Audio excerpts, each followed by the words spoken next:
We will begin the story of a world in which chaos reigns. People are trying to save themselves in panic. Orange flashes of flame illuminate the cities like harbingers of imminent disaster. An era has come to an end.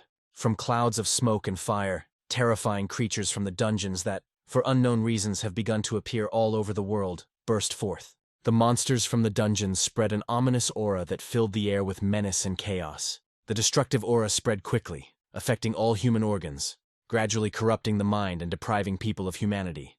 The spectacle was horrific. People were literally turning into living corpses. Screams and despair were heard throughout the world. At the very moment when humanity was on the brink of extinction, and the monsters with their deadly aura already seemed invincible, the awakened appeared, their eyes burning with a fire that became the last ray of hope. The awakened possess superpowers called skills that give them the strength to face threats, and they have become monster hunters, becoming the last shield between humanity and destruction. The awakened knight fights the massive monster using his unique skills and successfully wins the battle. His skill is that he is able to create weapons from monsters, which he will use to kill other monsters. He is also able to control their power, but this is not his only skill, but one of many. Suddenly, a huge cyclops appeared on the horizon, and the system notified the protagonist that this was a unique monster. Gathering his will into a fist, the young man activates the skill on his previously killed victim and receives a magic sword. The Cyclops doesn't stand on ceremony and delivers his blow, but he didn't think that the awakened one is not so simple and will activate his flying step skill and avoid damage from the club. Expecting such a trick from the monster, the young man activates a new skill, Sticky Thread, obtained from killing a giant spider. To avoid the bruiser's sudden attacks, the boy immobilizes him with a web. Upon completion of combat training before the assassination, the system informs the awakened one about receiving new titles. Full of confidence and strength that was boiling inside him, the guy swings with all confidence. "I wonder what kind of sword you'll make," the hero asked with a grin, his eyes filled with hatred and madness. The guy knocked down the bruiser with one deft blow. This fight was just fun for him. The enemy was defeated, as expected from a hero, because the people called him the legendary swordsman, and his name was Toji Nanase. From a young age, the young man, untalented from birth, overcame himself every day. He had to defeat many enemies to protect those dear to him, and, as a result, he became the strongest. Reaping the fruits of his triumphant victory, the boy acquires a new skill by absorbing the Cyclops, and he receives a sword of impressive size, which emphasizes his title of legendary. When the disaster occurred, the guy found himself near one of the centers of otherworldly power. It was then that he first became acquainted with the monsters that began to fill the planet. He was very scared. Fear gripped his whole body, not allowing him to move, not believing that this was happening in reality. All he could do was scream hysterically. The scream was so loud that it blurred the lines between reality and fantasy. A bright light poured through the window, illuminating the entire room. The guy found himself in his bed and realized that, fortunately, it was just a dream. The news reported that several clots of magical energy were discovered in Area X. Only awakened or technically equipped specialists can get rid of them. Suddenly, the main character was called out by his worried little sister. Her name was Miyu. She was worried that her brother left for work early and returned very late.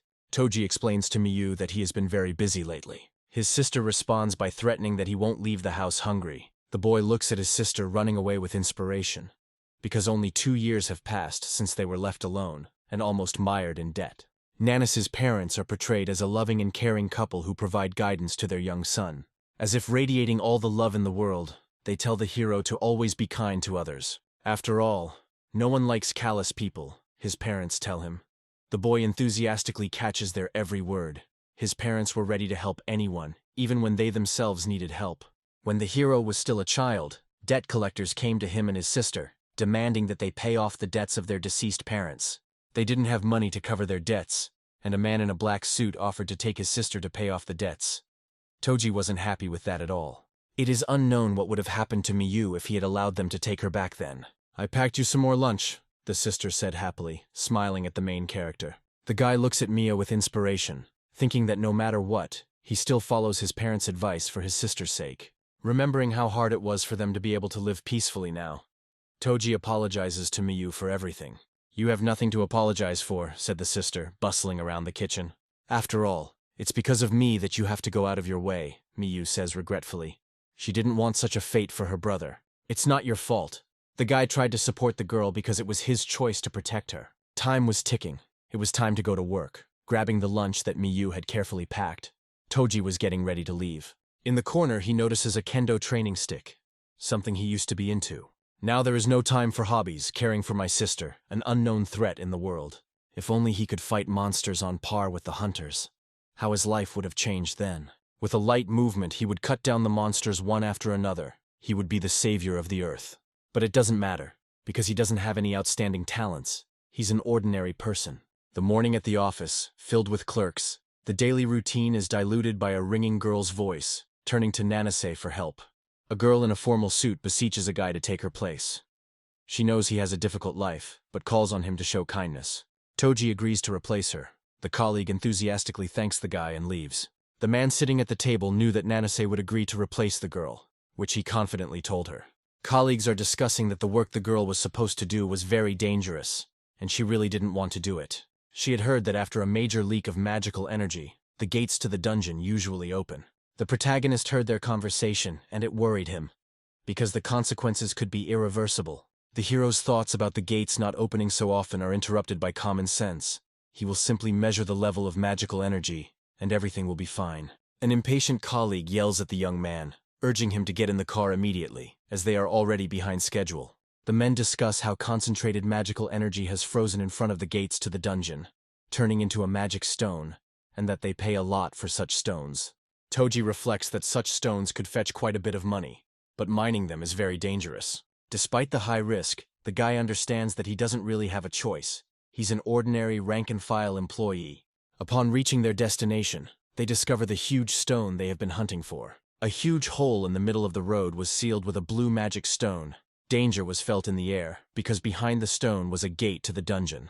The man ordered Nanase to measure the magical energy stored in the stone, and the young man began to obey the order without question. Dressed in a protective suit, the guy complains that he always gets dirty work. The size of the stone was impressive. It looked like a huge iceberg in the middle of the ocean. Its mesmerizing energy was mind-blowing. The guy took out a device that looked like a flashlight and began to measure magical energy. The guy looked at the measurement results and was surprised. The device showed 1,000 megapascals, which he immediately reported to his colleagues. The man was inspired by this news, repeating after the hero how much magical energy was stored in this stone. This news needs to be reported to management as quickly as possible. Joyful colleagues have already rushed back to the van. The main character didn't care much about the jackpot. He was glad that everything worked out, and all he could think about was how he wanted to get home to his sister. The entire staff rushed back to the office. There had been a good catch today. The driver noticed that the bright sunny day had given way to the darkness of night. Something was wrong. A bright blue crystal suddenly appeared in their path, forcing the driver to maneuver to avoid a collision. The panic in the van grew. They couldn't believe their eyes. The gates to the dungeon swung open. A portal formed. Its scale was immense. The road was illuminated by its bright flame. People, cars, everyone on the street were sucked into his domain, breaking the earth's gravity. Fear and screams were heard from everywhere.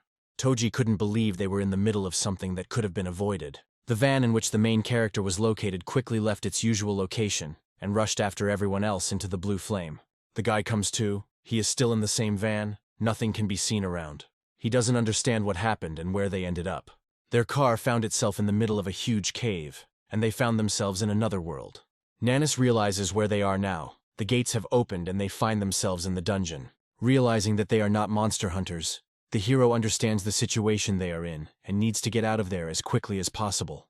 A colleague shouts that we need to get out of the car quickly. Outside, a pack of monsters was already waiting for them, having come out to investigate the situation in response to the unknown noise. Having hidden from the eyes of the predators in time, they were horrified by the size of the monsters. They were kobolds, ferocious dogs. With one leap, they destroyed an object unknown to them in the hope of getting a treat. The driver was very upset that his van had met its end, and his colleague explained to him that he needed to run away before they ended up where the car had been. Fleeing from the threat, the protagonist reflects that their only hope for salvation has been destroyed. The young man is angry that all the troubles always fall on his head. It's unfair. The boys ran quite far, caught their breath a little, and froze at what they saw in front of them. They were not the only ones who survived after falling into the dungeon. There were women, men, children, all wondering how to find a way out. They were all sucked into the dungeon too, Nancy reasoned. It was a terrible picture. Ordinary people ended up in a place teeming with monsters, several times larger than them. A man in glasses asks the crowd if there are any here who know how to fight. Toji's colleagues said that they could defend themselves and fight a little, and they also had weapons with them. The protagonist hears a heavy cough coming from the corner of the shelter. The mother hugs her child worriedly, not understanding at all how to help him cope with his cough. Nene suggested that the boy's mother put a protective suit on him. He explains that it will make it easier for him to breathe, and his mother thanks him with fear. The boy calls Nanasi brother and asks him to come over. With a smile on his face, the rescued boy sincerely thanks Toji for saving his life. Having received gratitude, the guy understands that he did everything right. The noise and screams interrupt his idyll, and everyone in the shelter is worried. The kobolds have found them. They need to run away as quickly as possible to save themselves. Not everyone has the opportunity to leave the scene of the attack. The mother and child are frozen with fear, and the protagonist notices that they won't have time to escape. He makes a strong-willed decision to deal with the monsters, calling on his colleagues to do so, because they said that they know how to fight and have weapons. The guy, armed with a device for his work, gave commands to the guys. He would distract the monster, and they would finish him off. Without much enthusiasm, his colleagues agree to his adventure. Fear is visible in their eyes. Gathering his will into a fist, the main character attacks the monster. Having released an immobilizing net from its device, the monster becomes immobilized. All that was left was to kill the huge monster. The guys pounced on him with knives. But Kobold was fighting for his life and kicked hard, attacking Toji. The colleagues were unable to kill the monster, because its strength exceeded theirs several times. Holding back the beast, Nanis asked to finish off the monster right now. The frightened colleagues were frozen with fear. This monster inspired fear with its agility and size. "No, we won't do that. You want to lure us into a trap?" the man said, fear completely overpowering his mind. Taken aback by his colleague's statement, Toji was frozen with fear. While his team was running away, and he was in the clutches of a ferocious monster, the hero asked them to come to their senses and help him. Realizing that he had no one else to rely on except himself, the guy had to go one-on-one against Kobold. With a powerful kick, Nanis knocked down the monster. The fight was tough, but he managed to deal with the predator and save his life. All he cared about now was finding a way out of the dungeon. Desperately trying to find a way out, the protagonist discovers that he is being chased by goblins. A huge figure was visible ahead. If he ran to the others now, he would bring trouble on everyone. He needed to think about how to get out of the situation himself. A large ogre with a sharp dagger in front looked menacingly at the guy. 3 goblins, hungry for profit, were waiting for him from behind. There was nowhere to retreat. He was surrounded. A huge monster swung at him. The ogre launched a devastating blow but missed, miraculously saving Nanasi's life. Noticing a sword on the floor, he immediately grabbed it. Having assumed the stance he had learned in kendo classes, the hero was ready for battle, since he had no other choice. The goblin immediately attacked the guy, for which he received a blow to the head with the point of a sword. Toji was glad that he managed to fight back, and he shouted out in exultation that he could do it. Due to his delight, the boy lost his vigilance and didn't notice how the second goblin came up from behind and struck him in the side. Having knocked down the hero, the crowd struck him all over his body. "Damn, I knew nothing would come of it," said the beaten guy. As he lost consciousness, the guy wondered if this was all I deserved. Suddenly he remembered for whom he had been trying all this time, and why he was still alive, for his sister. Having come to his senses, Nanis notices something bright and shiny behind the crowd of monsters, resembling a chest. The chest, rumored to be made of divine silver by hunters, was so alluring that no more than 6 such chests were ever found.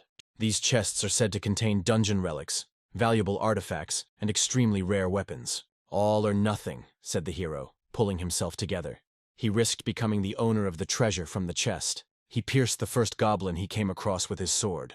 Ogre was not satisfied with this arrangement, and he swung again to strike his opponent. Toji didn't lose his composure and threw the just-defeated goblin at the huge monster. The goblin hits Org in the face. It wasn't a fatal blow, but it was enough to distract the monster, and the hero was able to slip through to the chest. The chest was large and definitely contained a worthy reward. The guy opens the chest in hopes of salvation. He discovers an old scroll. And that's all, a useless piece of paper, the hero wondered. Hope was rapidly leaving him. The boy fiddled with the scroll for too long, and the ogre dealt a strong blow to his back. As a result, the guy instantly fell down and began to lose consciousness from pain shock. On the brink of life and death, he saw his parents, who smiled at him as if nothing had happened, telling him that he needed to be kinder to the world. "Damn this kindness. I followed my parents' advice all my life, and what did it lead to?" The hero was angry. "Hey, you're the treasure of the dungeon." The guy turned to the scroll in a half-delirium. "Then help me!" He screamed with all his might, begging the mysterious treasure to gain consciousness and respond to his cry for help. The hero's hand reached out to the last ray of hope, to the scroll. "I have to go back," he shouted, encouraging himself, pain gripping his entire body. The org swung to finally finish off the annoying man. The hero thought that the motivation to return to his little sister and protect her was stronger than death. Toji activated the scroll. The magic skill converter was activated. The target of Toji Nanase was recognized. There were no unawakened skills. Suddenly a voice in the hero's head spoke. "The skill will be selected based on the situation. An analysis is carried out. The skill of the magic swordsman is selected. The system has analyzed the enemies and activated the corresponding skill. Subject Toji Nanase has awakened," the system concluded, rewarding the hero with armor and the skill he needed in battle. "Have I really become a hunter?" the hero said, looking at his new image. He couldn't believe his transformation. Toji felt an incredible power inside himself. The monsters nearby felt it too. So now they were afraid of the hero. The treasure granted him the ability to create swords from slain monsters. Kobold was the first to decide to enter into battle with the updated hero. With a loud growl, he pounced on the guy. Toji dealt the fatal blow to the monster's head. "The target is Kobold, a unique species." The hero's ability voice spoke again. "The lycanthrope's magical sword has been created," the voice concluded, showing off the sword-making ability in all its glory. The goblins looked with horror at what the hero had done to the monster, realizing that the same fate awaited them. Nanase used the skill stored in the magic sword. It was a flying step. Lightning strikes followed all enemies. The hero easily cut through each one, not giving them time to attack. Having dealt with his opponents, he notices that several more monsters are lurking in the shadows. They can't escape him, the hero thought as he created a sword from a unique species of goblin. "The goblin's magic sword has been created," the voice concluded. The guy gained night vision skill. Now he could easily see who was hiding in the darkness. The monster scouts didn't expect their location to be revealed. They had to escape while they had the chance. Without further ado, the hero destroyed this bunch of monsters. "Well, we've dealt with these creatures," the hero concluded. An angry and slow-moving org attacked the guy from behind. But the hero's reactions were already better than the previous times, and he was able to dodge with ease. Toji counterattacked into his enemy's body, but his muscles were stronger than he expected. He blocked Org's next attack with his magic swords. "Attention! The magic sword has broken due to overload and requires repair," the voice warned solicitously. The hero didn't need fixing, he had a better idea. From the killed monsters, he hastily created swords. The swords were sent directly to Orga. The monster easily deflected one sword after another. Its thick skin was not so easy to pierce. The monster didn't notice how one of the swords was flying rapidly towards his face. He didn't have enough reaction time to block it or dodge it. The tip of the sword entered his left eye, reducing his field of vision. A flurry of swords fell upon the weakened org. They pierced his arms and legs. The monster screamed in pain. He could not dodge them. "You can't keep track of me, one-eyed one," the hero thought with an obvious grin as he crept up behind the monster. Having dealt a strong blow to the enemy's back, he also disappeared. The monster screamed from the pain piercing through his entire body. Org's strength was running out. He could barely stand on his feet. The hero allowed himself to forget about kindness for once, because he was interested in what kind of sword this huge monster would make. With a powerful jerk, he separated his opponent's head from his body. That's all, the hero thought uncertainly, because the barrage of monsters seemed endless. Recovering from the intense battle, the hero is surprised by his strength. He has won, and a voice suggests creating a sword from Org, to which the boy immediately agrees. The sword was of impressive size. It had a uniqueness of 2 stars, and the guy also received the skill of demonic enhancement. Nanis noted that magical weapons also have a rank, just like hunters. Rocks began to fall from the ceiling of the cave. The dungeon began to collapse due to the defeat of the boss. Toji ran to look for a way out. He didn't want to stay here at all. He notices something with his night vision ability. 2 human figures were visible at the bottom of the cave. One belonged to his colleague who abandoned him to his death. The second was their driver. Karma does exist after all, the hero thought. He hoped that at least the mother and son had managed to escape. Now he is absolutely sure that he will see his little sister Mia again. The huge gates illuminated the area. There were people all around. They were rescuing the victims who came out of there and were ready for the attack of uninvited guests. "There are 5 kobolds approaching," the girl warned the hunters about the impending threat. "The monsters didn't keep us waiting long, huge and fanged. They came out in the hope of a feast."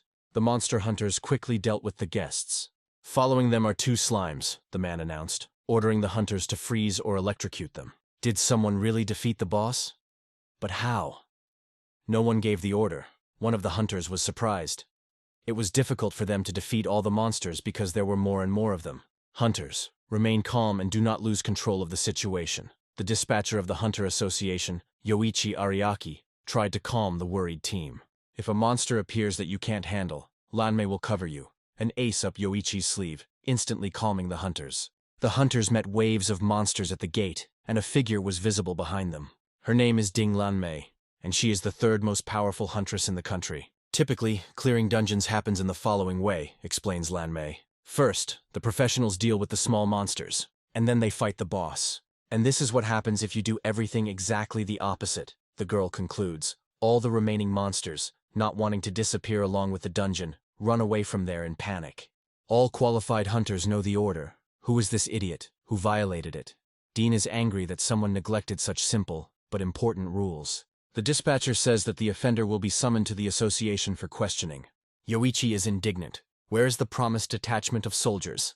If they delay, then the association will get it again. Suddenly he was informed that the magic stone began to grow rapidly. He is warned that a huge monster will appear any minute. The faster the magic stone grows, the stronger the approaching monster becomes, sometimes stronger than the boss. Hunters, get ready, Yoichi commanded.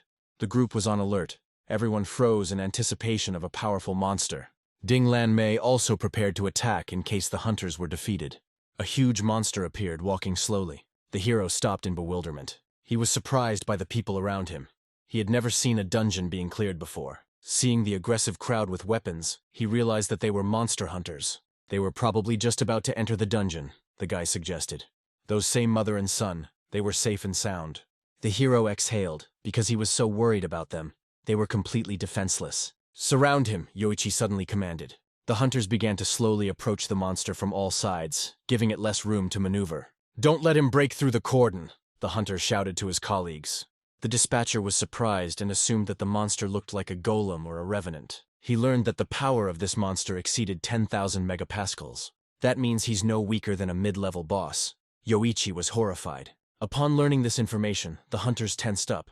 Dungeon bosses rarely gain 5,000 megapascals, but here they had twice as much. The Hunters Association found itself in a difficult situation. If they fail to defeat the monster, they will have to call for reinforcements. Toji stood in the middle of the street, afraid to move. It seemed he began to understand something. The association mistook him for a monster, and the young man became very tense upon realizing this fact. I have 10,000 megapascals. Even 5,000 is enough to instantly kill a person. Why am I so dangerous? Nanase reasoned about his strength. The command to attack sounded, and all the hunters rushed into battle. What should I do? The frightened hero thought. If he runs away, then the innocent will suffer. They certainly won't listen to him. One wrong move and they will finish him off. But if he dies, he will never see or protect his little sister again. It is difficult for a young man to make a decision, because his and other people's lives depend on it. Suddenly his thoughts are interrupted by the voice of the skill system. You are exhausted. The upcoming battle will require significant effort. It is recommended to retreat and deactivate the skill. The voice informs. If deactivated, you will return to your normal state to replenish your energy, the voice continued. Toji learned that once deactivated, it would be impossible to track him. It was decided to escape and deactivate. Perhaps this was his only option for salvation. He was going to disappear from the hunter's sight. Lanmei noticed his movements and thought he was up to something. Therefore, she decided to act preemptively. Drawing her blade, she rushed into battle. The hero quickly climbed onto the house and began to run away at full speed. But Dean didn't want to let go of her prey so easily and rushed after him. She caught up with the monster, her gaze full of hatred. The girl activated her skill, Kagura's blade, and dealt the first blow. The guy noticed that her blade cut through armor like butter. It was scary to imagine what would have happened if he hadn't dodged it. The huntress's movements were abrupt. Nanase remembered that he had heard about her somewhere. That same swordswoman Ding Lanmei, her gaze was sharper than her blade.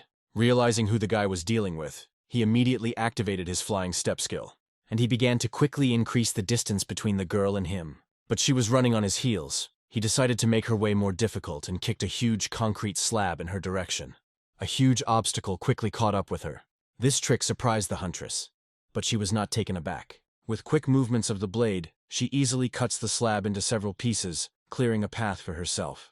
Yoichi watches the chase and admires Lanmei's skills. The girl descended to the ground with precision. Where did he go? I don't feel his presence anymore, The girl looked around in confusion. The monster escaped, which made Dean very angry. She promised that she would definitely find him to get even. Wounded and exhausted, Toji barely moves as he makes his way to his home. The current amount of magical energy is 0. The optimal time to reactivate the skill is 12 hours, the voice tells him. Nanase, on his last breath, bursts into his home and is met by Miyu. Not immediately realizing who had burst into the house, the girl was in confusion. Realizing that it was none other than her brother, she became stunned. The hunter's dirty, bloody underwear was soaked in the bathtub. The guy tries to wash it off, and memories of the evening come to mind. He told his sister that he wasn't injured. It was just an incident at work. She shouldn't worry. The blood on his clothes wasn't his. But the hero lied a little because he lost a lot of blood yesterday. However, thanks to the skill, the wounds have already healed. Most likely Miyu will not even find out anything. All attempts to wash the clothes were in vain. They will have to be disposed of. The girl brother burst into the bathroom, demanding an explanation. Toji was worried that Miyu would find out that he had acquired the skill, which could be dangerous for her. Wow! When did you manage to become so muscular? You even have abs, the girl said in surprise, touching her brother. The boy didn't even notice the changes in himself. He and his sister concluded that it was a growth spurt. Perhaps we can thank fate for this, the hero thought, playing with his strong body. If I hadn't gained this power, I would never have seen Mia again, he continued, breathing a sigh of relief. Hey, open up. I know you're there. There was a knock on the door, shouting. Toji remembered that voice. It was the same collectors who came as a child. They pounded on the door, and somehow they managed to find them with Mia. Nanis ordered his sister to hide, but he himself quickly put on his shirt. Opening the door, a well-dressed man in a white bowler hat was waiting for him behind it. With 2 guys guarding him on either side, he greeted Toji. Mr. Masaki, what do you need? The boy asked casually. Stop pretending to be a fool. We need to talk about something. Let's go outside. The man didn't stand on ceremony with his manners for long and got straight to the point. Or do you want to invite us in, Mr. Masaki? Clearly knew Nanasi's sore points, so the hero had to go with them. It was already night outside. The alley was deserted. A strong blow landed on the protagonist's face.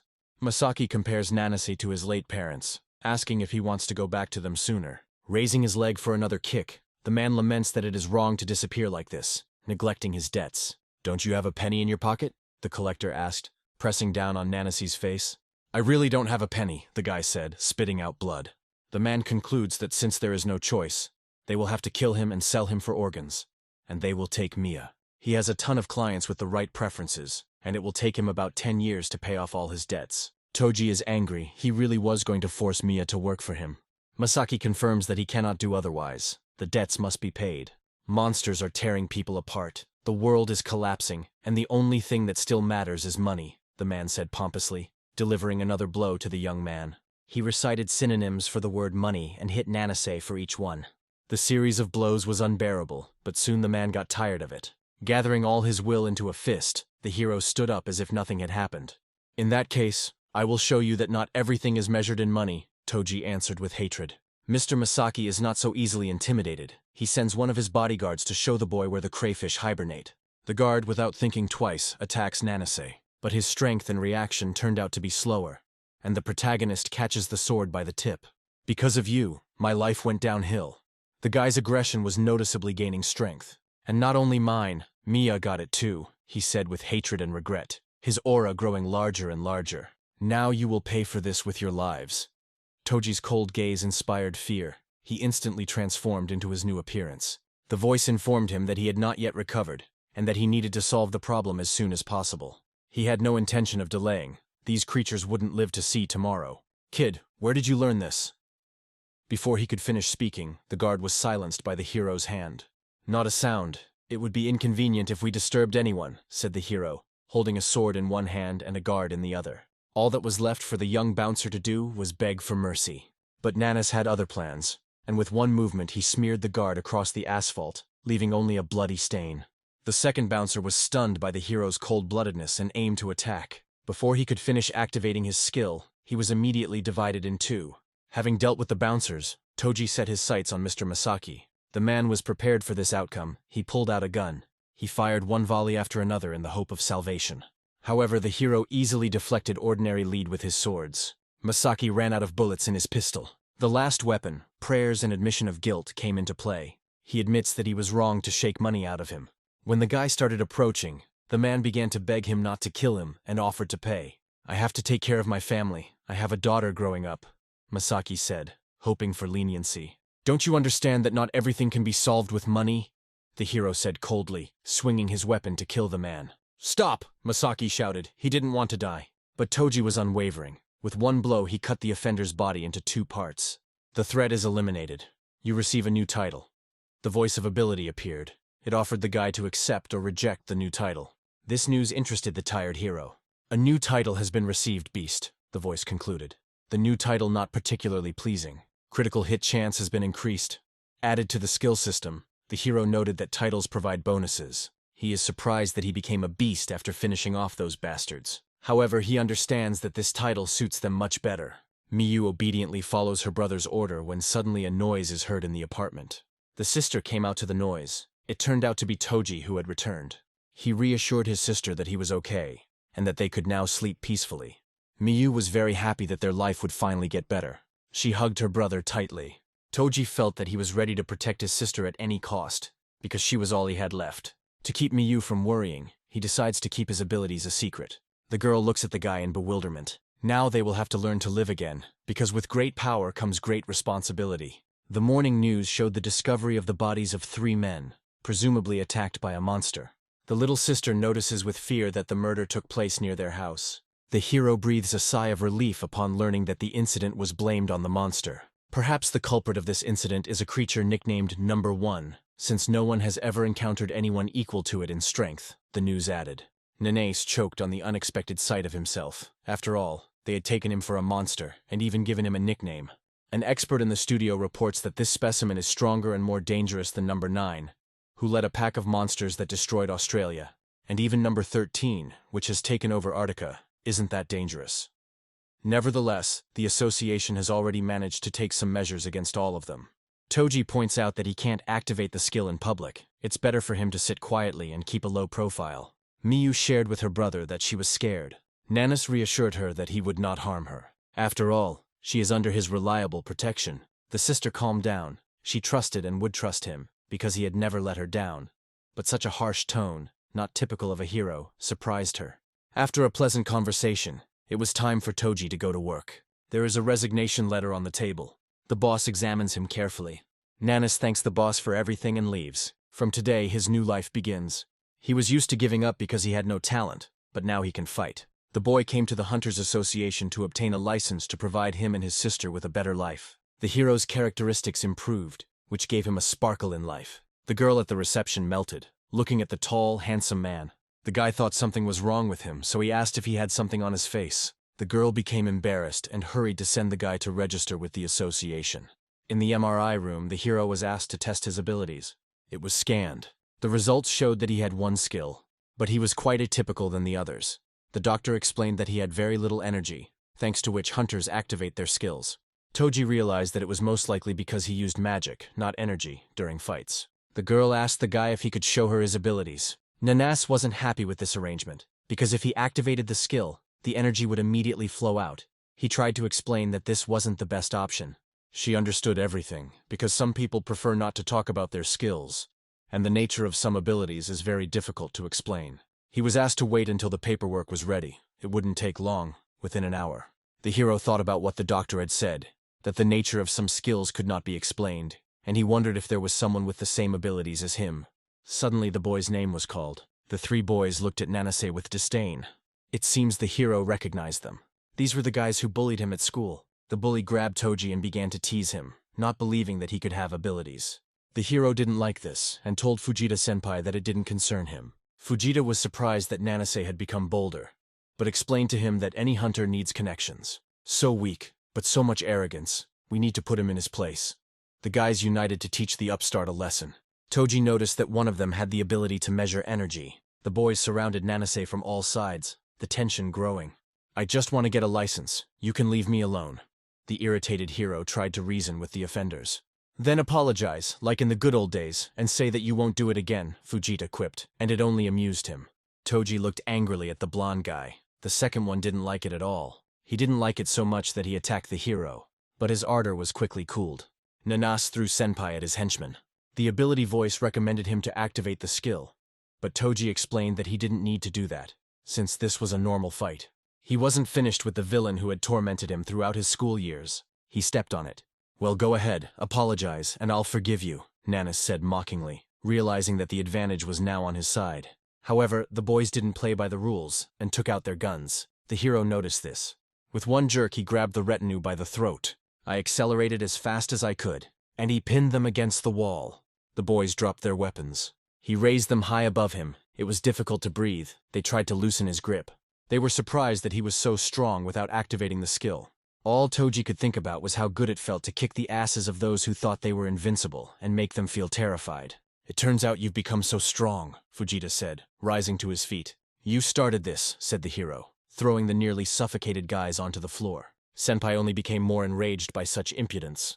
Having activated the skill, he decided to teach Toji a lesson.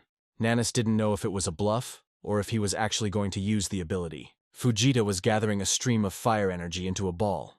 He was actually using his abilities. The flames raged, and Toji was surprised at his senpai's stupidity in deciding to use the skill in the Hunter Association. The flame was bright. If he used the ability, it would be hard for him, as well as for the whole association. "Attention, the enemy is about to attack you. It is recommended to eliminate the threat immediately," the voice advised. The hero was thinking about how to knock out the blonde guy with one blow to stop this. Fujita's friends asked him to stop, because it was very dangerous. He would burn everything down. "Fire to kill, watch and learn," said the distraught Fujita. "What are you doing?" An irritated, unknown voice rang out throughout the corridor. The man scolded the boys for using their skills in a prohibited place, and he asked for a senpai license. The offenders ran away with their heels flashing, just to avoid problems. The man asked the hero if everything was okay and apologized for the incident. But it seemed like this guy was familiar to him.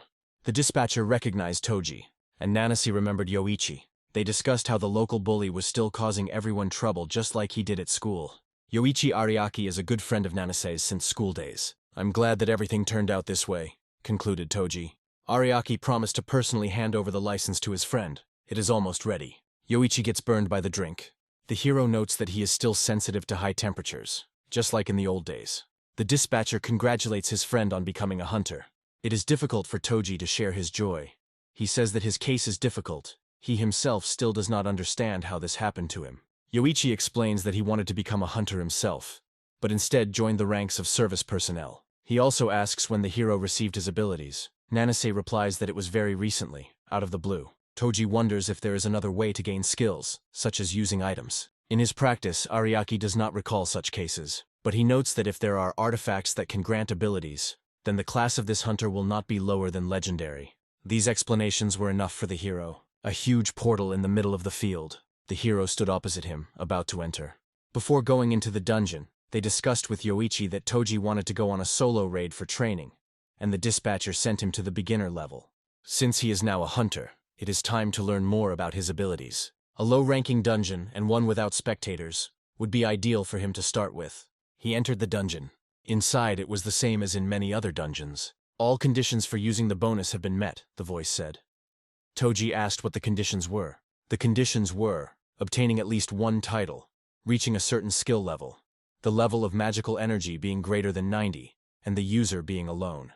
It seemed like this skill had a lot of interesting features, so he agreed to apply the bonus without hesitation. The bonus, Training Dungeon, was unlocked. A voice sounded. The hero was surprised that it was not a title or an item. The dungeon turned red, perhaps its rank increased. Nanis heard a loud noise behind him.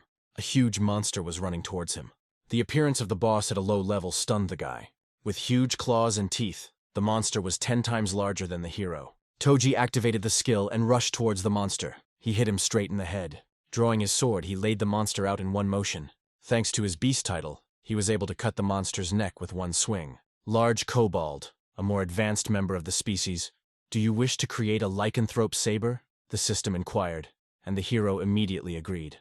Lycanthrope Saber, 2 stars, leadership skill. The boy noted that with the help of this skill, he could become the leader of the kobolds. The sword turned out to be heavy, and the system suggested placing it in storage. This surprised the hero, as he had not known about such capabilities. When I clicked on the cell, the sword disappeared and appeared in the inventory. Clicking on the sword in the inventory, it appeared in the guy's hands again. He noted that the inventory could store 25 swords. A noise distracted him from studying the inventory. A horde of monsters came to the noise to deal with the guest. With the help of the new sword, he cut down half of the monsters with one lunge. Fighting them is more difficult than with ordinary ones. You will have to use the effect of the title to its full potential. He killed everyone, creating a pile of swords after each death. In his arsenal, he now had 5 lycanthrope swords, 3 sticky swords, and 2 zombie swords, all of which he put into storage. The system detected several identical swords and suggested combining them to make them stronger. The result was a lycanthrope sword with 2 stars, with the flying step skill. Stars determine not only the weapon's rank, but also other key characteristics, rarity, skill, and so on. This information provoked Nancy, and he decided to raise all weapons to 2 stars. While searching for monsters, he found a huge door and assumed that the dungeon boss was hiding behind it. He opened his arsenal. He had plenty of swords. Considering how strong the monsters were here, he wouldn't deal with the boss quickly. However, this was a great opportunity to try out new swords in battle. He was ready to meet the boss. He walked through the door. A huge knight, the boss of this dungeon, was waiting for him on the throne. The atmosphere of a medieval castle was in the air. The knight, awakened by ancient magic, rose from his throne. The boss of the training dungeon, the Holy Knight of White Light, has appeared before you. The enemy system introduced. Toji became nervous. He didn't expect to see a medieval knight. It was clear that this boss was the complete opposite of the hero in strength. The system noticed that by defeating the knight, the hero would receive a reward. The White Knight drew his sword. He immediately attacked Nanase. They clashed in a fierce battle. The hero used the flying step skill. He began to run around the White Knight, choosing the right time to maneuver. Quickly taking a small sword from his inventory, he aimed to kill the boss in the neck. But he foresaw his attack. He managed to dodge the fatal blow. Visibly nervous, the hero selects a zombie sword from the storage room. The boss went on the attack. With one swing of his sword, the White Knight deals colossal damage. Toji is thrown into the wall by such force. He broke his sword. The hero is surprised by the strength of his opponent.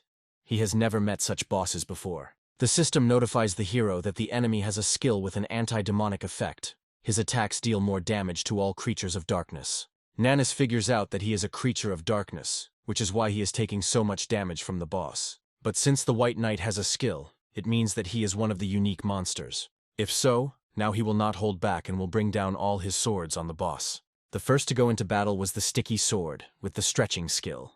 With one swing, the boss cuts through Toji's sword. While the knight was distracted, other swords were also used. The enemy was ready for such antics.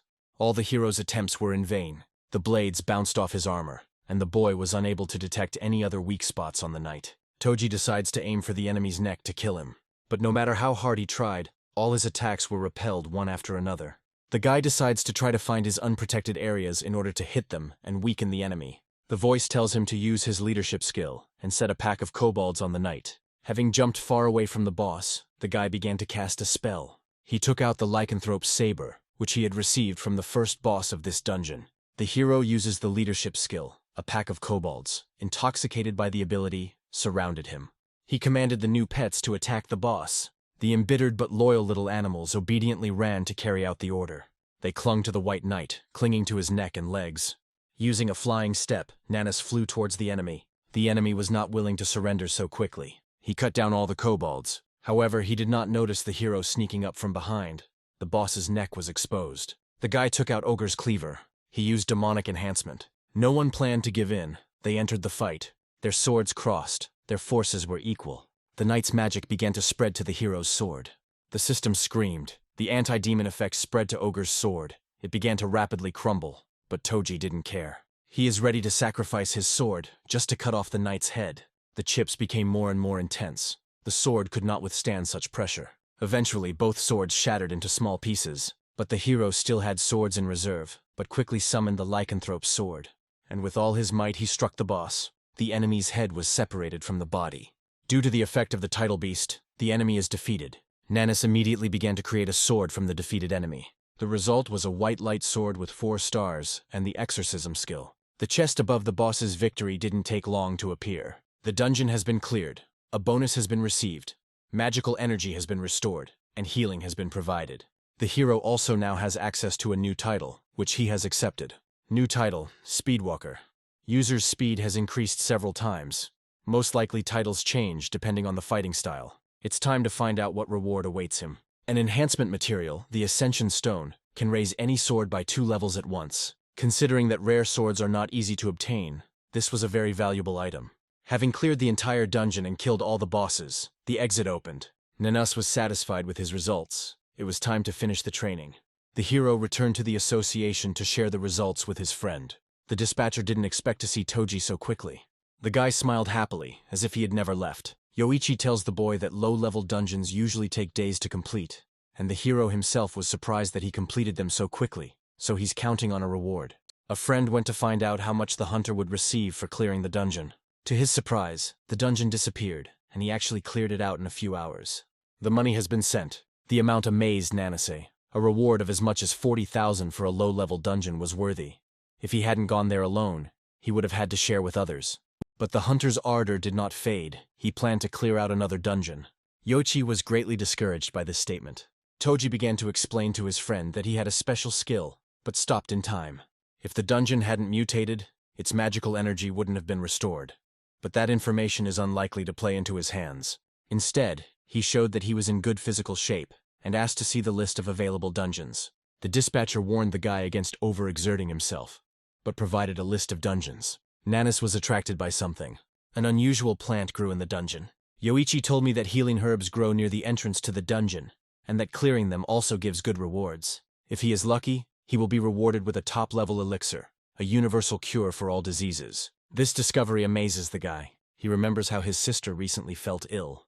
The illness upsets her very much, because she really doesn't want to be a burden to her brother. Due to the effects of magical energy, Miyu's condition has worsened greatly, so she hardly goes to school. If he could get this elixir, he would be able to cure her. A friend says that this is a very rare find. You can buy one like it on the market for at least 100 million, but it will be difficult to find it yourself. The desire to help his sister was stronger than anything else. He declared that he wanted to go there right now. Yoichi explains to the boy that the dungeon will only open tomorrow, and he won't be allowed in there alone. This dungeon is located in the center of the city, and has a very high rank. To reduce the risk of emergency situations, hunters do not go alone. According to safety regulations, only group raids of at least 5 people are permitted. This news slightly spoiled Nanasi's plans, since he didn't have any hunters he knew for his squad. The dispatcher made the guy happy by assuring him that he would find him a temporary unit by tomorrow. Hunters often gather squads for temporary raids. He will contact someone. This news inspired the hero. Yoichi advised the guy to go home for now and buy some healing potions at their special store on the way. Reflecting on how surprised his friend was at his quick return from the dungeon, he noted that he had never seen him like this before.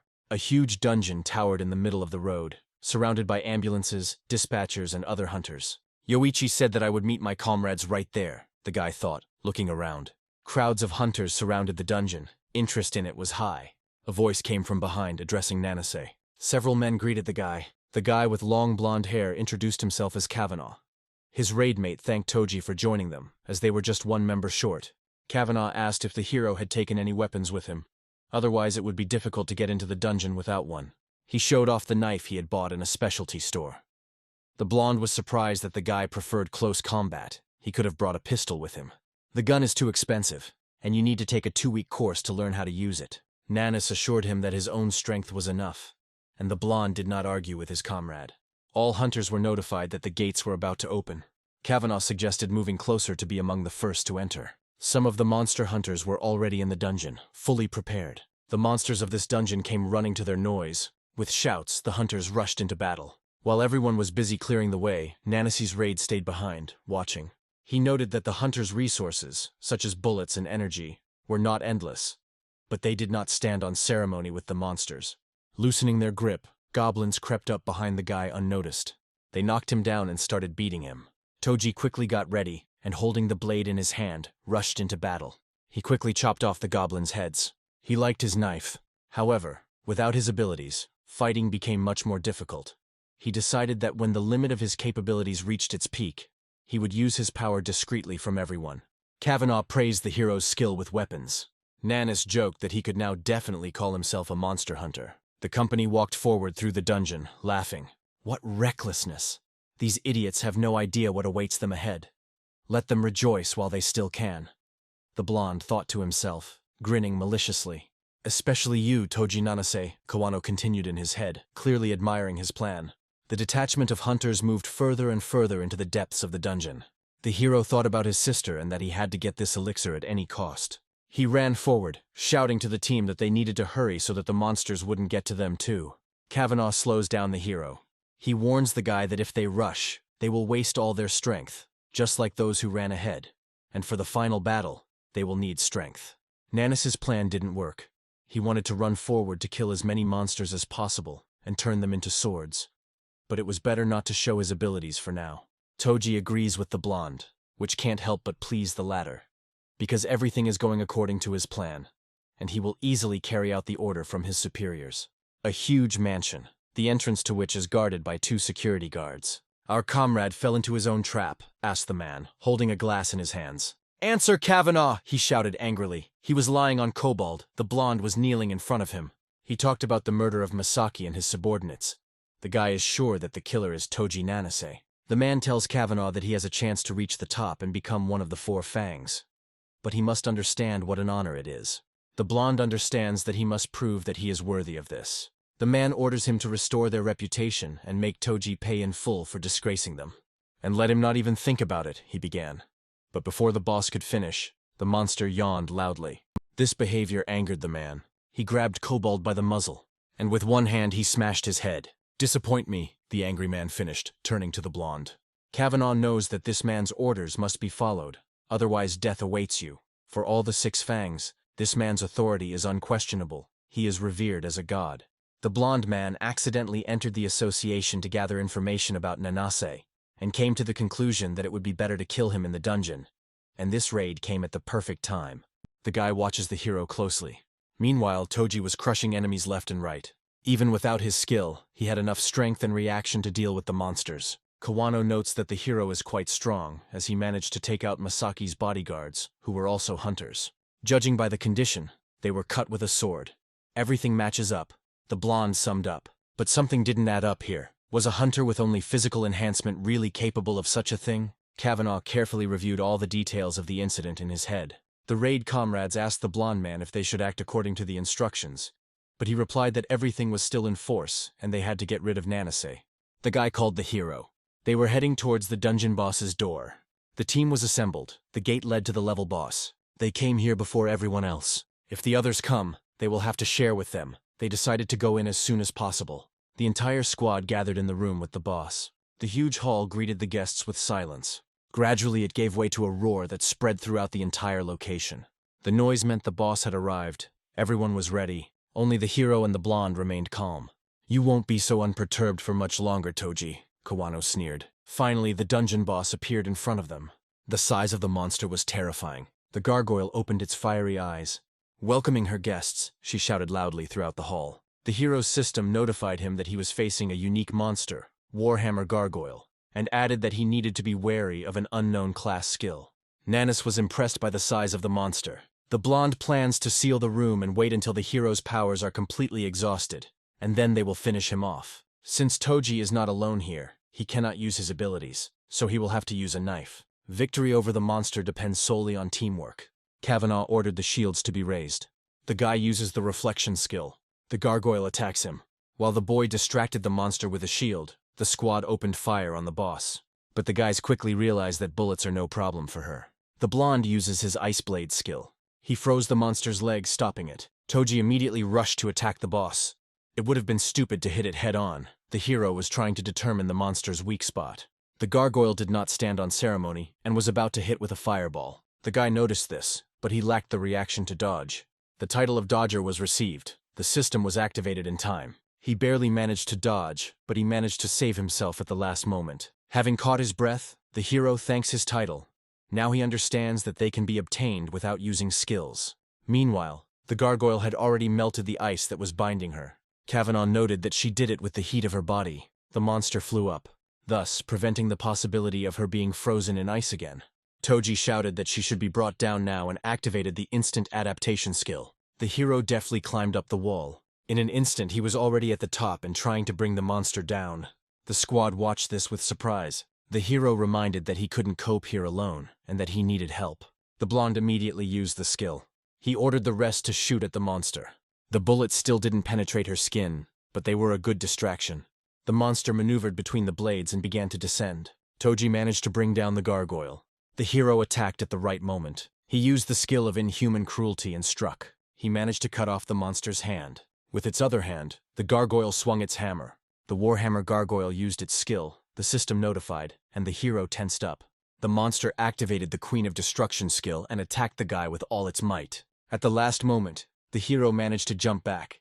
The destructiveness of her power was felt throughout the entire castle. Toji noted that it was better not to get caught in the epicenter of this thing. You clearly wouldn't survive. Instant adaptation was consuming too much energy. The system recommended stopping it, but then he would be vulnerable. Nanas asked Kawano to use the Ice Blade skill again, to which he retorted that it was a pointless undertaking. Toji asked to trust him, the blonde agreed. The boys gathered and fired another volley at the gargoyle. Bullets bounced off her armor. However, she deflected the ice blades with her tail. Nanas noticed the monster's vulnerability. He swung and ran to attack. The blade flew towards the monster's forehead. Having received a blow to the forehead, the hero understood everything. Last time, the gargoyle deflected the blade with its tail, which means its weak point is ice. Having summed it up and armed himself with a pair of blades, the guy swung. He finally managed to break through the monster's armor. He immediately delivered the final blow to the heart of the enemy. The gargoyle expected such an attack. From the heat of the monster, the sword began to melt. The blonde shouted that one sword would not be enough. The monster swung his hammer. Toji assured that he could handle it. His magical powers were at their maximum. He will be able to pierce the gargoyle's heart before it melts the ice. The hero plunged the blade straight into the monster's heart. The gargoyle no longer had the strength to resist. The hero knocked down the monster. The squad couldn't believe that the boss was killed. Nanas defeated the Warhammer gargoyle. The door to the chest opened. It contained the reward for the victory. Kavanaugh congratulates the hero on his victory. Toji thanks the entire squad, because without them, he wouldn't have been able to cope alone. The blonde is surprised by his modesty. Everyone agreed to give the treasure chest to the one who tried the hardest, and they would split the money. The hero was quite satisfied with this outcome, and he immediately approached the chest. Kavanaugh broke into a wicked grin. The blonde and his squad pointed their guns at Nanase. Nanase dodged, escaping death, the bullet only grazing his cheek. Kavanaugh was surprised. He didn't expect such a quick reaction. Anger overwhelmed him. If the system had not warned the hero a second before the shot, he would no longer be alive. How should this be understood, Kawano? Toji was perplexed. Isn't it obvious? The blonde began. You will die here and now, Kavanaugh concluded, the entire squad pointing their weapons at the hero. A hail of shots was directed at Nanase. The boy dodged them with lightning speed. The situation was difficult. The guy was outraged by his friend's actions.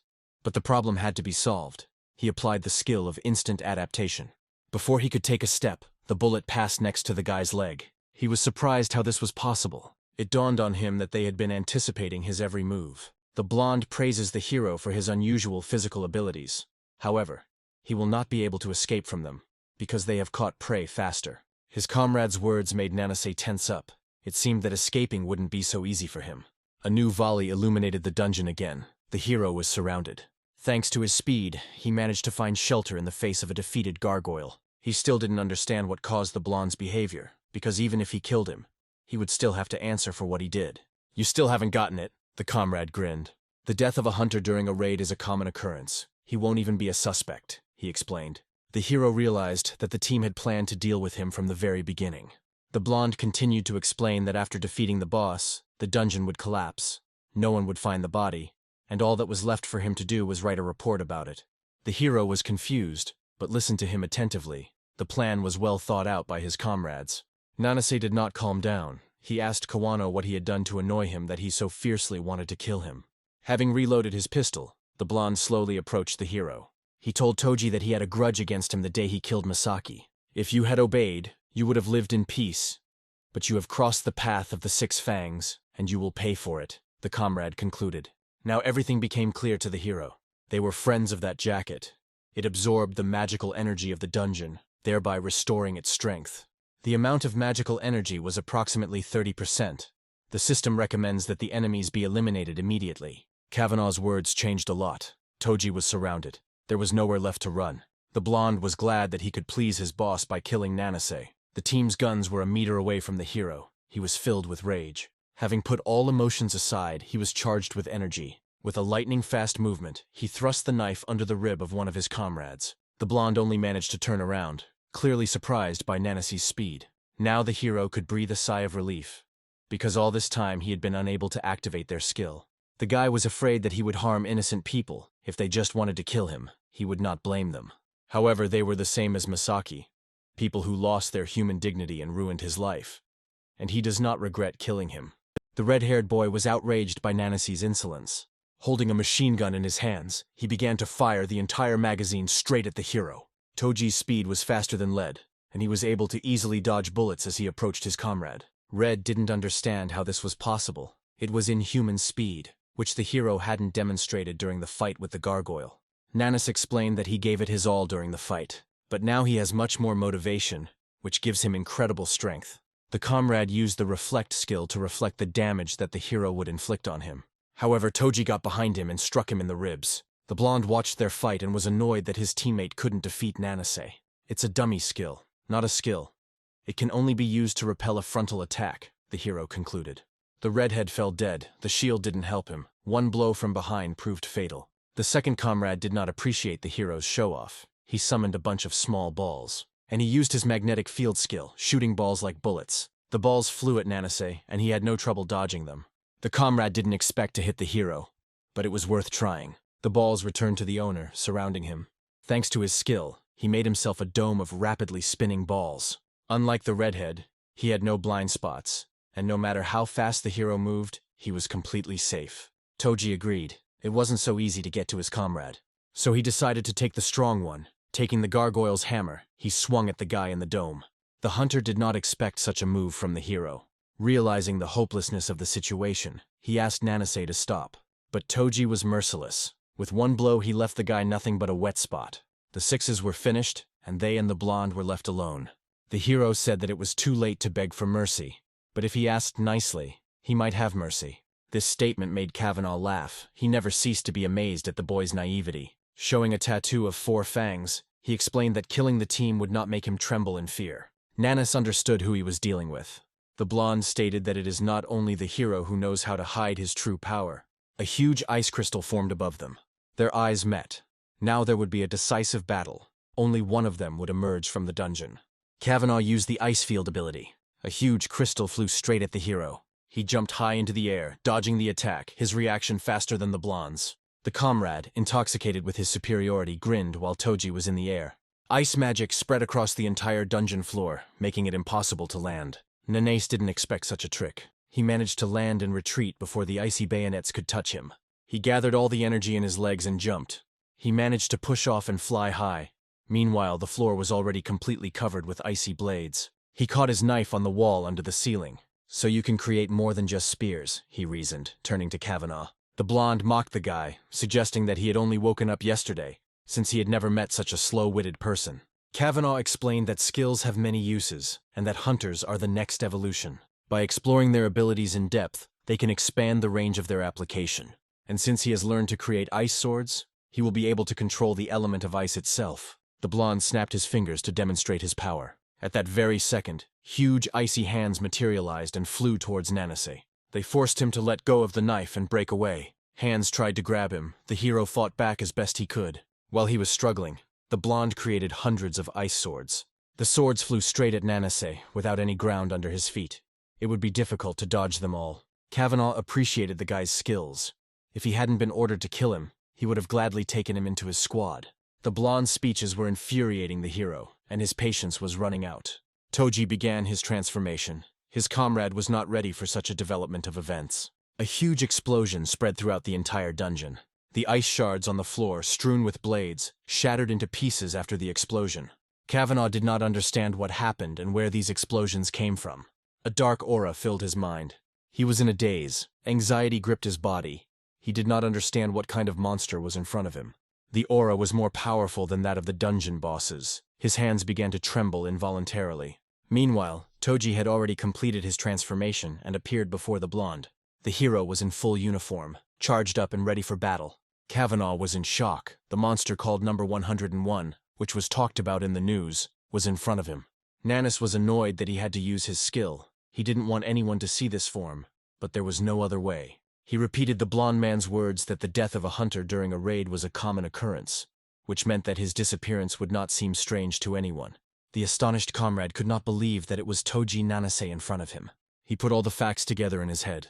that Masaki was killed just when number 101 appeared. But he could not have imagined that he would turn out to be a hero. Confused, Kawano couldn't figure out whether Toji was a man or a monster. The hero grinned. He left the decision about his belonging to the blonde, releasing his energy.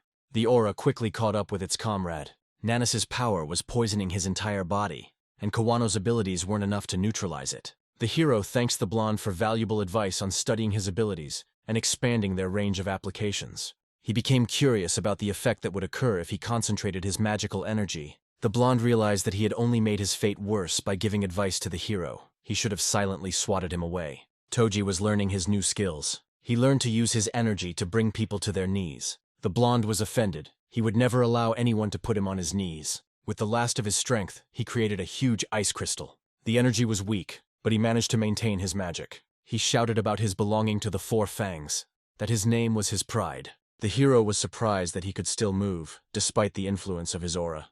Nanis was not impressed by this performance, and with one swing, he destroyed the ice crystal. The blonde was wasting his energy in vain. The jokes were over. The hero went to Kavanaugh, giving him a powerful kick in the stomach, from which the blonde flew back several meters. He understood that all his attempts to attack would be suppressed. It was useless. Having built an ice wall between them, he decides to retreat. Toji was amused by the blonde's attempts to escape from him. Having struck with his sword, he was unable to break through the wall. It was quite thick. Meanwhile, Kavanaugh was strategically retreating to report what he had seen to his boss. The world is ruled by cruelty and force, and if there is someone stronger than you will be left looking like a fool. The hero decided to try to create a sword from a slain gargoyle. He created the 4-star Warhammer sword. The hero called out to the blonde. He tells him that they themselves awakened the beast in him. If his group had not given him a merry life, the monster would have slept peacefully. Nanis used the King of Destruction skill. Using a hammer, he smashed through Kavanaugh's thick wall. Approaching the blonde, the hero reflected on how many lives their team had broken and taken. By killing him, perhaps there will be fewer innocent victims. What an irony. The hunter himself became the prey, the hero concluded, swinging his hammer. Kavanaugh begged the boy to stop. One blow and the head was crushed, leaving behind only a wet spot. The enemy has been defeated. The system offers to accept a new title. By agreeing, Nanis received the title of Chopper, with the bonus being increased stats in one-on-one combat. With all the enemies dealt with, you can focus on your goal of saving your sister. A huge chest stood waiting for its liberator. The hero really hopes that what he needs, an elixir of the highest level, is waiting for him inside. After all, only with his help can he cure Mia. Toji looks at the contents of the chest with anticipation. Inside, a well-deserved reward awaited him. It seems this is not what he expected to see. The reward was a whip, the contents of which upset the guy. But he was not upset, and decided that he would look for the elixir in a place where medicinal herbs grow. However, he had no idea what to do with the whip. The system told the guy that this is a weapon of subjugation. It allows one to subjugate weaker opponents to one's will. The reward turned out to be very worthwhile and useful for future cleanups. After receiving the gift, the dungeon began to collapse. Toji was about to leave, but before doing so, he looked around the battlefield. "Goodbye, Kavanaugh. Nothing personal, but you're still a bastard." The hero said goodbye to his former comrade, and he ran to look for a way out. Near the entrance, a crowd of hunters discussed the details of their dungeon clearing. The two guys were discussing how the raid hadn't been easy, and they were wondering who had managed to kill the boss. Nanis managed to transform into human form and leave the dungeon. He looked around at the hunters. There were some who had received serious injuries. The guy from the association ordered everyone who had arrived to go back since the dungeon was closing. And soon the monsters will crawl out, which they will take on themselves. Goblins and zombies crawled out in hopes of salvation. The hunters dealt skillfully with the monsters. 2 kobolds slipped out of the hunters' sight and ran towards the cripples. Scared to death, they fell to the ground. Toji sighed tiredly. He grabbed a sword that one of the hunters had left behind. With one swing, he cut down all the kobolds, not allowing them to feast on their colleagues. As if nothing had happened, after the massacre, he threw the sword back. The monsters were gone. The dungeon was empty. Gradually, the entrance began to narrow until it disappeared completely. The dispatcher announced the closing of the gates. The perimeter was cordoned off, and all participants in the raid could collect their rewards at the main office of the Hunters Association. There was a whole line for the reward. The hero was surprised that all raid participants received a reward for clearing the dungeon. Yoichi appeared and explained to the guy that if they only rewarded those who defeated the main boss, their association would be inundated with complaints. Moreover, everyone took part in the fight against the monsters. Continuing the conversation in his friend's office, The dispatcher was glad that the hero had escaped from the dungeon alive and unharmed. He asked the guy how his first raid in his life went. Nanas recalled the sad events that happened in the dungeon, but Yoichi said that it was hard for him because he separated from the squad at the very beginning. The dispatcher was concerned about their fate. Toji assured them that they were most likely okay. They were pretty strong guys. Yoichi told Kawano that he was a brang hunter, an experienced fighter, which is why the newcomer Toji was assigned to him. Nanas was amazed that he was so strong that he could defeat the experienced hunter. The dispatcher asked his friend if he had any questions or suggestions for him.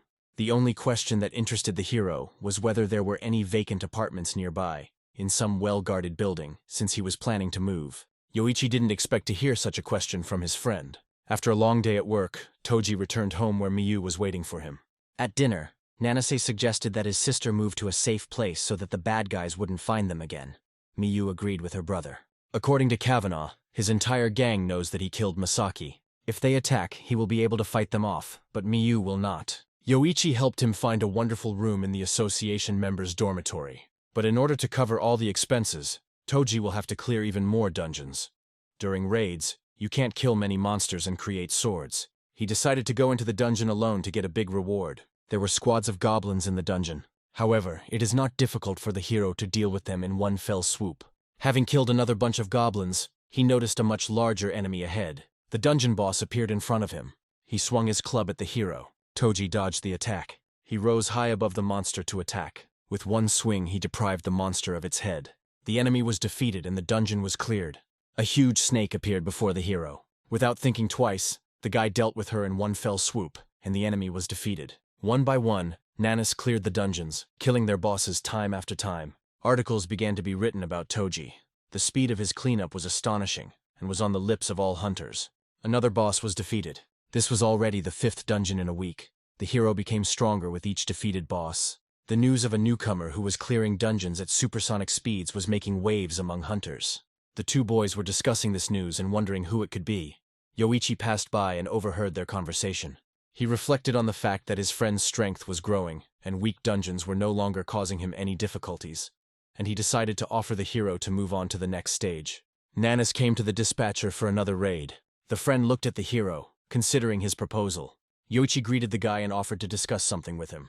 He asked Toji if he wanted to take the advanced training exam.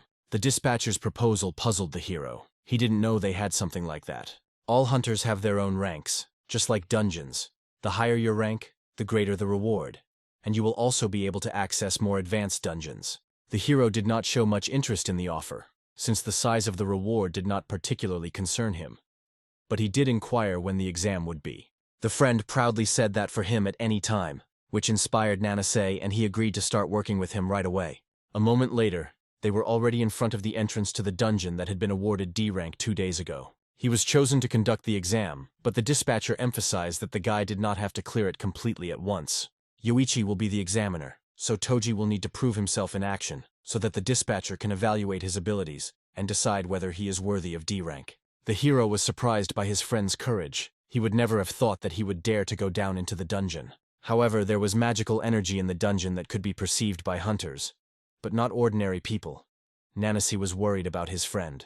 Yoichi reassured the awakened one that with the help of the protective suit developed by the association, he was not afraid of magical energy.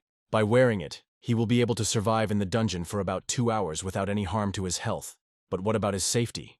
It will be provided by C-rank guys. The dispatcher had everything under control. The guys got to know each other.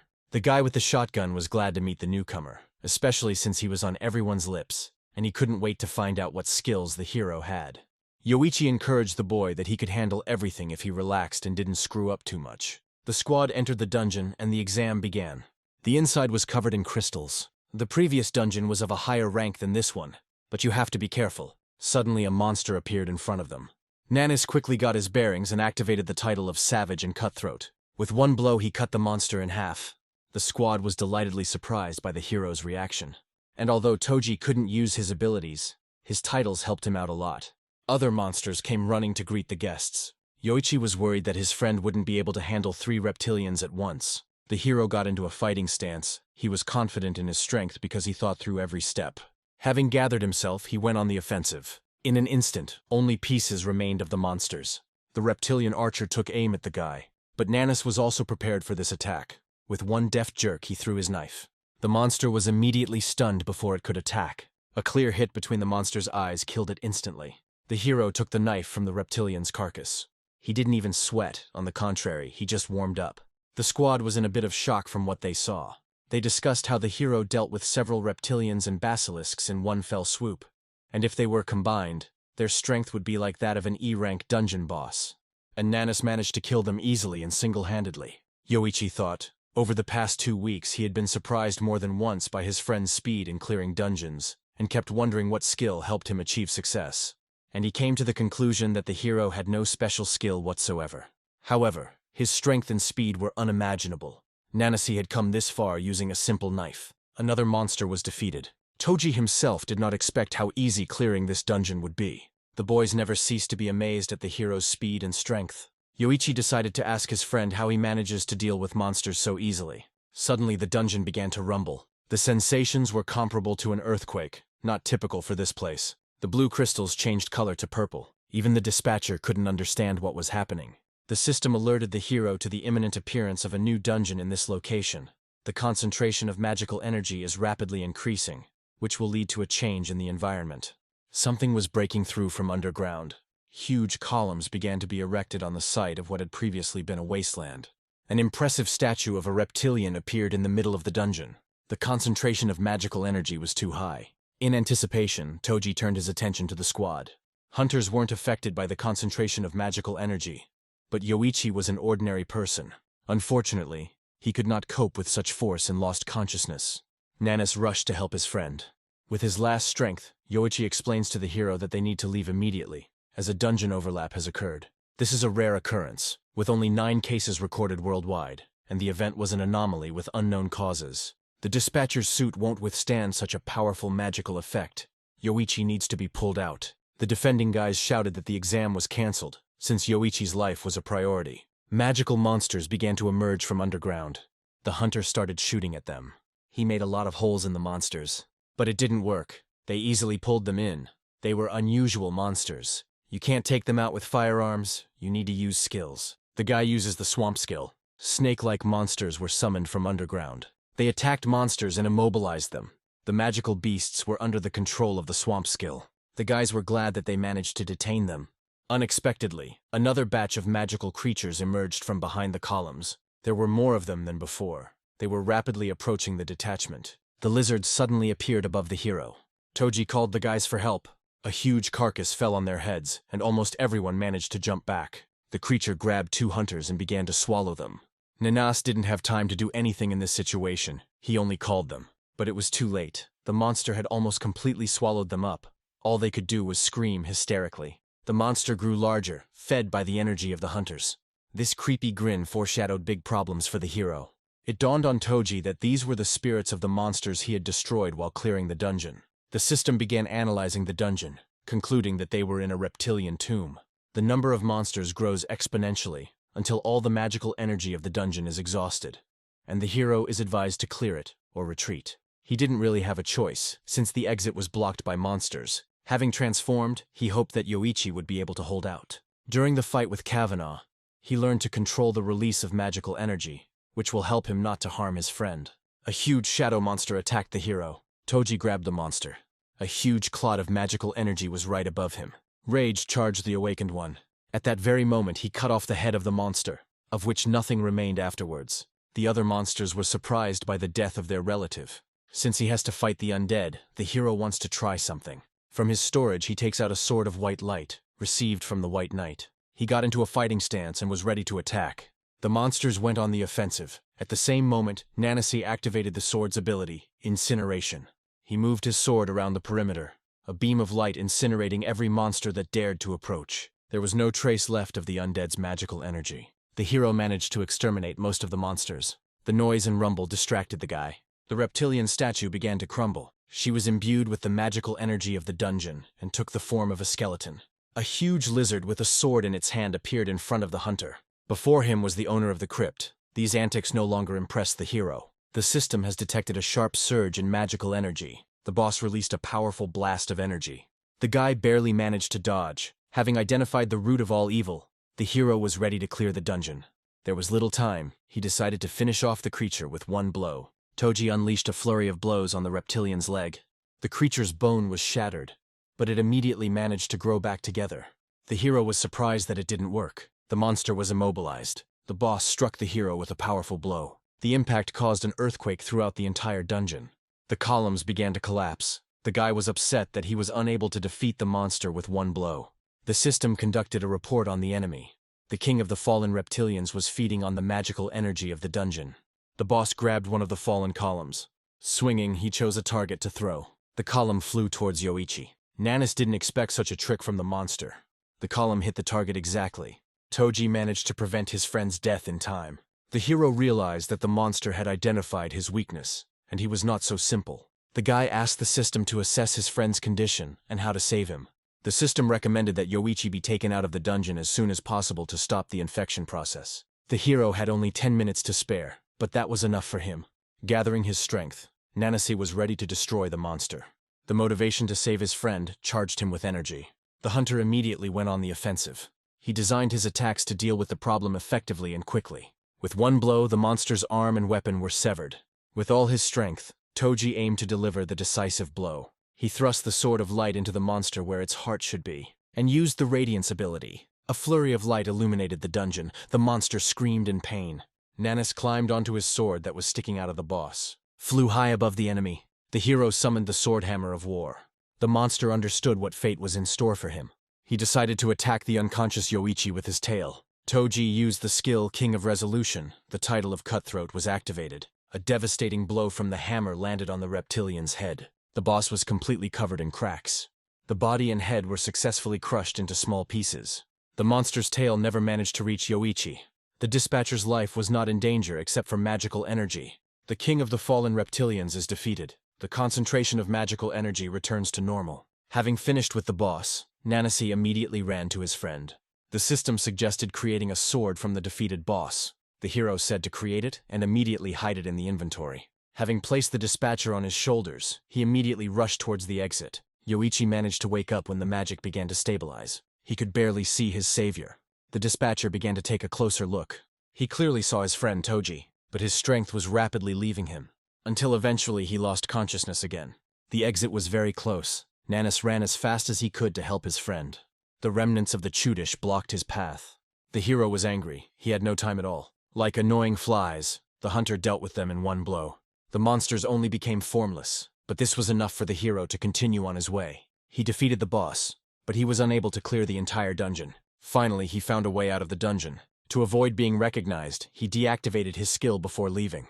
They ran safely through the exit. A whole association was already waiting for them, with other dispatchers, hunters, and rescue services. Toji was glad that they were sent people to help. The hero immediately handed his friend over to the rescue team, explaining that the concentration of magical energy in the dungeon had suddenly increased.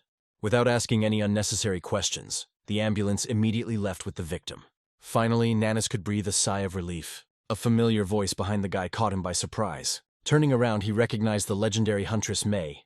She asked the guy what happened in the dungeon. Toji was glad that she didn't remember him after their first meeting, while explaining that there was an overlap in the dungeon. The information about the imposition made the huntress think, because the dungeon level was low. She also asked where the other hunters who accompanied Yoichi were. Toji sadly told how they were attacked by monsters, and the boys died. This news alarmed Mei. Despite the sad circumstances, she advised the guy to thank fate for his survival. The time for talking was over. Monsters were about to emerge from the dungeon. The huntress commanded the others to prepare for battle. The monsters didn't keep them waiting long. The crowd was already making its way through the exit into the dungeon.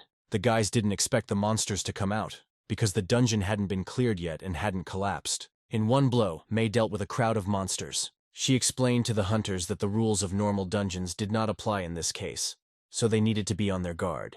A couple of monsters broke away from the crowd and flew straight towards the dispatcher's girl. Toji and Mei noticed these monsters. Nanis was the first to react, cutting through the annoying shadows with his knife.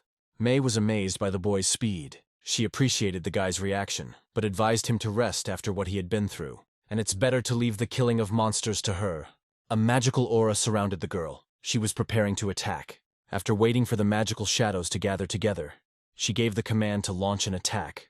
Activating her Kagura blade skill, She incinerated the monsters with one swing after another. Toji was amazed at her skill and speed. The hunters from the association did not have time to understand what had happened. Mei was very fast. The hero remembered that she had used the same skill in the battle with him. That time he tried to escape and didn't really understand anything. But now he could notice that her sword strikes were simply lightning fast. Mei rushed through the crowd of monsters. The bunch of shadows were incinerated in an instant. The girl uses her aura as a protective field, a technique that allows her to gain a significant boost in strength and strengthen her defenses. The girl finished with all the monsters. This is what a true professional looks like, according to Toji. The guy thought that she was probably stronger than him. This is the level of mastery he wants to strive for. The hunters rushed into the dungeon to continue clearing it so that it would finally collapse. The audience of this performance was taken aback by how the girl managed to deal with everyone so quickly, as if a hurricane had passed through. Toji came to visit Yoichi in the hospital. The dispatcher gradually came to his senses. The hunter was glad that his friend finally opened his eyes. His happiness knew no bounds. He told his friend that he passed out when they were attacked by monsters. Suddenly Yoichi remembered something. He asked Nanase what had happened to the boys who had accompanied him. The friend shook his head sadly. This news saddened the dispatcher. Toji assured his friend that he had nothing to blame himself for. No one could have predicted such an outcome. Yoichi also asked what happened to the dungeon. The hero told him that a group of hunters led by Mei went there and already cleared it out. Mei remained in the dungeon until its magical energy was completely exhausted, so she most likely managed to destroy all the monsters.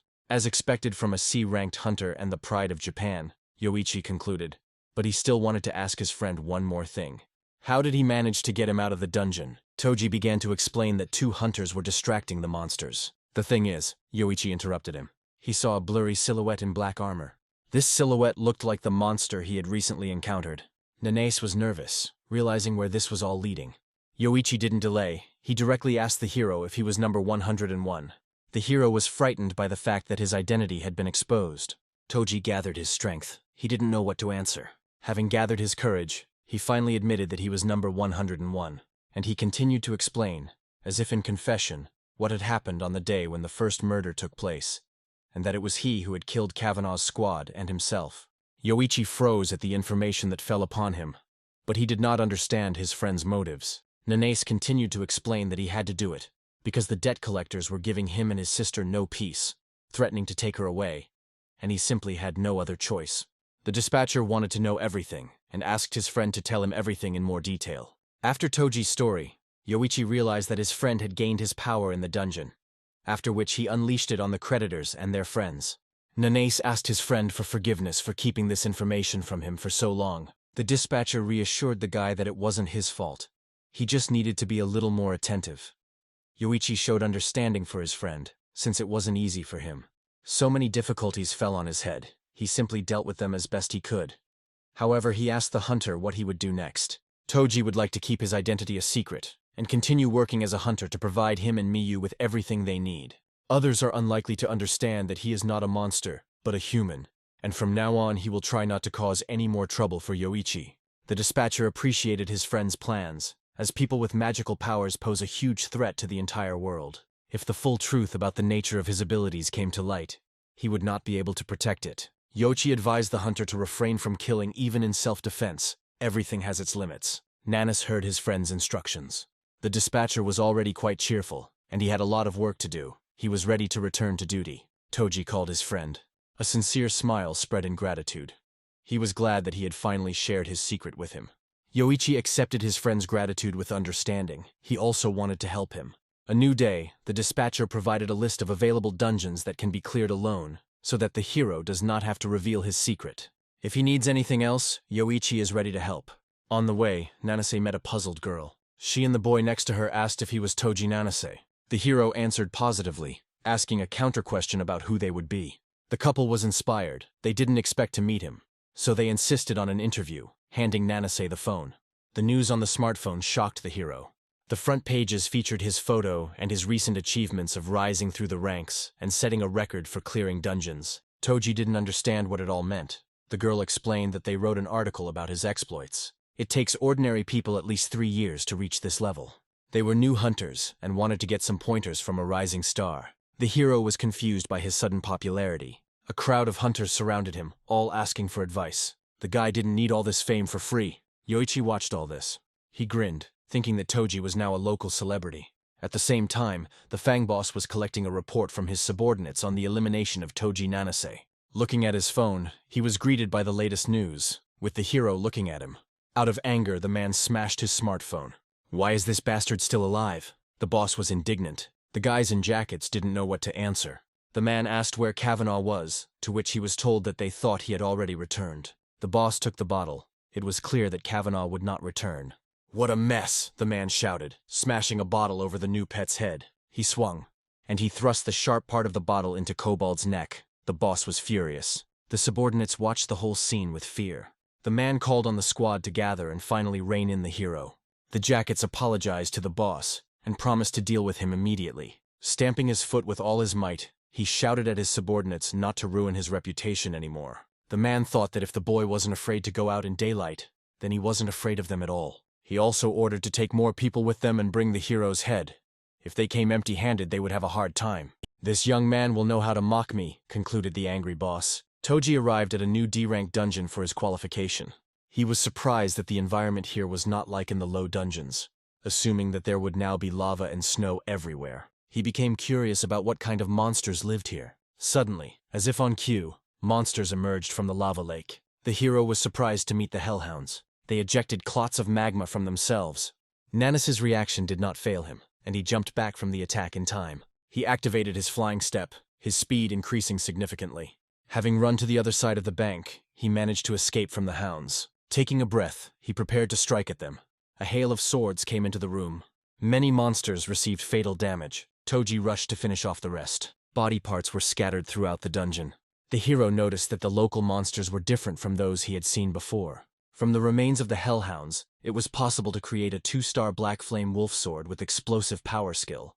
Nanas was calculating how many more monsters he needed to kill here to improve his swords. He was glad to go on a solo raid. He felt free on them.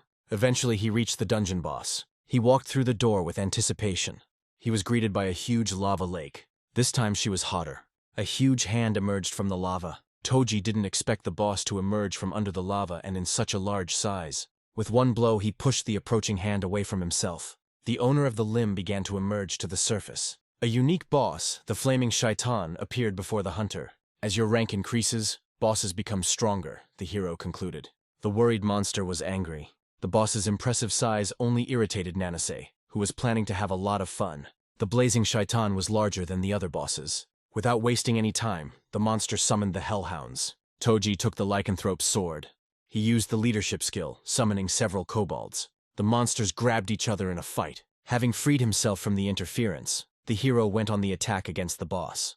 The Flaming Shaitan collects magical energy. The system reported that the monster had used the eruption skill and advised the guy to quickly retreat. A lava flow rushed towards Nanase. This attack only makes it more difficult to get close to the boss, but the hero was ready for such difficulties. Using the flying step skill, he began to quickly climb up the monster's arm. Having taken a swing at the monster, he also used the title of Cutthroat. Shaitan was not one to be timid. His hand was already flying towards the hero. Toji didn't expect a counterattack. He barely managed to defend himself, but the lycanthrope's sword was shattered into pieces. The hero was not prepared for his sword to break so quickly. At that very moment, the summoned kobolds disappeared, and the hounds turned their attention back to the hunter. There was no choice. I had to summon a new sword. The boss did not calm down and directed the lava flows again. Nanas realized that Shaitan was striking twice at once. The hero cannot land normally due to the constantly incoming lava. An idea came into his head. He pushed aside the approaching hounds. He walked through each one with lightning speed. Thus, he managed to throw the annoying monsters into the lava. Toji caught the perfect moment to attack, and he delivered a powerful blow with his sword to the enemy's chest. The attack was not powerful enough to harm the monster. In that case, he decided to try using the Reptile Lord's sword he received in the dungeon for skill upgrade. The hero used the sword's ability, Radiation. He directed the ability beam into the boss's chest, and Shaitan screamed hysterically. The ability corroded part of the monster's skin, and the hero found a way to fight it. In an instant, the monster decided to plunge into the lava. Access to it was now blocked. Toji lost his grip on the monster and fell straight into the lava. He decided to take a risk and took out the Warhammer sword from his inventory. Activating the King of Destruction's skill, he struck the lake, granting access to the boss. The monster did not appreciate being discovered. Nanas mimicked Shaitan, noting his cowardice. The boss swung at the guy. The hero took out the reptile sword again, noting the monster's sluggishness. He remembered how May was able to float with the help of a sword, which meant he could do it too. The hunter gathered all his will into a fist, gathering strength for the blow. The sword swing hit the boss. The attack went straight through the chest. The flaming shaitan fell on the hellhounds that had emerged from the lake. Finally, the boss was defeated. Suddenly, the system began its report. Strangers were discovered in the dungeon, most likely awakened ones, possessing various skills. Toji was surprised by the system's message. Yoichi said that he would be the only one here. Perhaps the association made a mistake. He decided to go out and tell the other hunters that he had already cleared the dungeon. The door opened and a crowd of people entered. The hero wondered who it could be. They looked like employees of the association. People were coming closer and closer. The men in jackets and glasses never ended. They surrounded Nanase, pointing their guns at him. The hero was not surprised by the new circumstances. When I noticed a badge on one of them, everything fell into place. Six Fangs were already giving him no peace. He asked what their purpose for coming was. A team of experienced Fang group hunters stood behind the jackets. If the boss hadn't sent them, they wouldn't even have soiled their hands on him, the man began. The girl hinted that they needed the hero's head. He caused them a lot of trouble. Toji tensed. The hero noticed a tattoo with 5 fangs, which meant they were a step higher than Kavanaugh. He was amused that so many people were sent to capture him. The man explained that he had nothing personal. The boss's wishes were law for them. With a gesture, he ordered the hero to be killed. Nanase was angry. He would have to try hard to survive and return to his sister.